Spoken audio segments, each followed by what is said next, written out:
오늘 저희가 또 그 화재가 됐던 그 건물 앞에 나와 있는데요. 사실 이 도로가 다 침수가 됐던 거예요. 이 도로가 침수가 됐으면 그 지하에 있는 저 옆에 해우담 같은데 이런 데는 다 잠겼을 것 같은 느낌이 나는데요.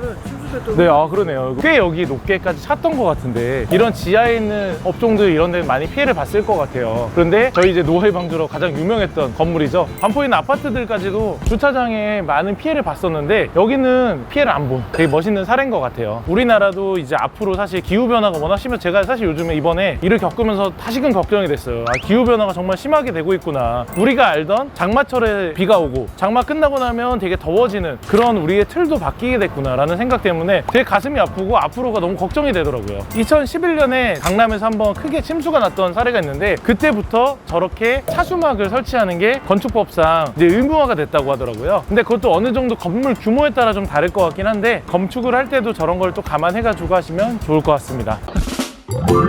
저희가 여기 도착을 했는데 알파카 빌딩 관리에 새로운 인테리어 공사 이런 쪽에서 엄청난 활약을 하셨던 분이 저희 알파카에 또 수혈이 되셔가지고 빌딩 관리팀에서 또 멋진 활약을 보여주기 위해서 또 여기 오셨습니다. 안녕하세요. 빌딩 관리부에 새로 입사하게 된 라마입니다. 네, 알파카 친구 라마라고 하시는데요. 네. 뭐 인테리어 쪽이나 건축이나 이런 거에 대해서 노하우가 너무 많다 보니까 그 알파카 빌딩 관리에 또 여러 가지 또 소스들을 좋은 것들을 많이 주시더라고요. 그래서 빌딩 관리를 맡기다가 어려운 점들 그런 거를 또 이렇게 전문가분이 또 같이 해결을 해주기 때문에 알파카 빌딩 관리가 너무 잘 될 수밖에 없는 것 같아요. 자화자찬했습니다. 네. 아무튼 그렇고 저희 알파카에서 또 최근에 이 논현동에 또 여기 같은 경우도 물에 굉장히 많이 잠겼었어요.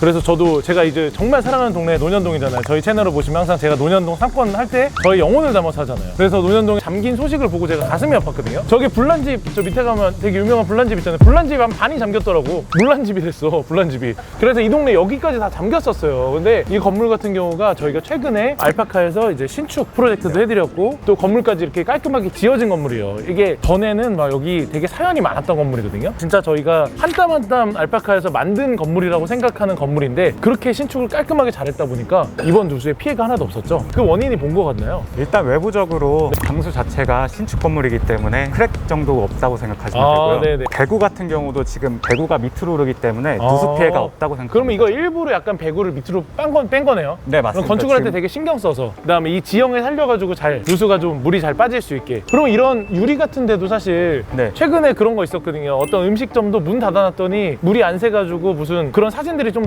떠돌아다녔어요. 여기 같은 경우도 어떻게 보면 유리 마감까지 잘해가지고 이 유리 부분 틈틈에 물이 안 들어온 거잖아요. 그런 거는 어떻게 대비를 할 수 있죠? 네. 1차적으로는 실리콘이 우선이라고 생각하는데 네. 사실 단차가 중요하다고 생각합니다. 아, 단차가 제일 중요한 거예요. 그러면 건축을 할 때도 사실 이제는 기후변화 때문에 비가 언제 어디서 어떻게 많이 올지 모르니까 건축을 할 때도 이 단차를 되게 신경을 많이 써야 되겠네요. 그거 외에도 팁을 하나 더 주신다면? 사실 누수 같은 경우는 누수가 일어나기 전에 네. 우천시 전에 방수 처리하는 게 1차적으로 있다고 확인을 하는 게 제일 좋고요. 2차적으로는 저희가 이제 공사 견적을 이제 미리 알아보고 공사 견적을 네. 의뢰받고 네. 전문가 상담을 받는 게 제일 좋은 것 같습니다. 그러면 예를 들어 실리콘 같은 거 1년 정도 가나요? 실리콘이나 방수액 같은 경우는 제가 알기로는 일시적으로 2년 정도 아, 가는 2년 정도? 그래도 한 1년 정도 지난 경우에는 미리 체크해 놓는 게 좋겠네요. 그런 건 또 알파카 빌딩 관리에서 미리미리 다 체크하잖아요. 저희는 다 전반적으로 다 체크하고 있습니다. 그래서 이번에 사실 비 오고 나서 그래도 몇몇 개 좀 미흡했던 부분들에 대해서 되게 많이 쫓아다녔잖아요. 그래서 좀 힘들었죠? 사실 힘들기보다는 네. 이런 경험을 또 다시 다른 데서 할 수 있을까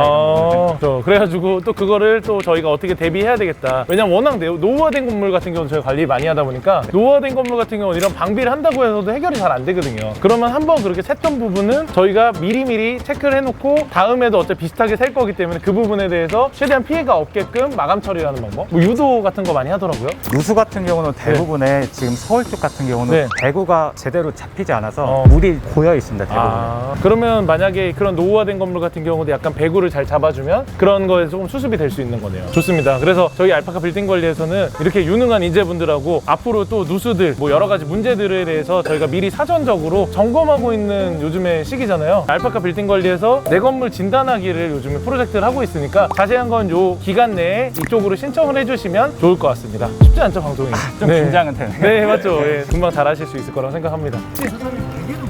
아, 내가 자다가 와가지고. 아니, 그러면 여기 샤시 같은 거는 좀 궁금하거든요. 이 샤시 문제로 또 셀 수도 있고, 아니면 샤시가 또 어떤 게 좋은 건지 잘 모르잖아요. 그건 어떤가요? 사실 샤시 같은 경우는 네. 재공사를 하더라도 1년에서 2년 주기로 교체를 해주셔야 됩니다.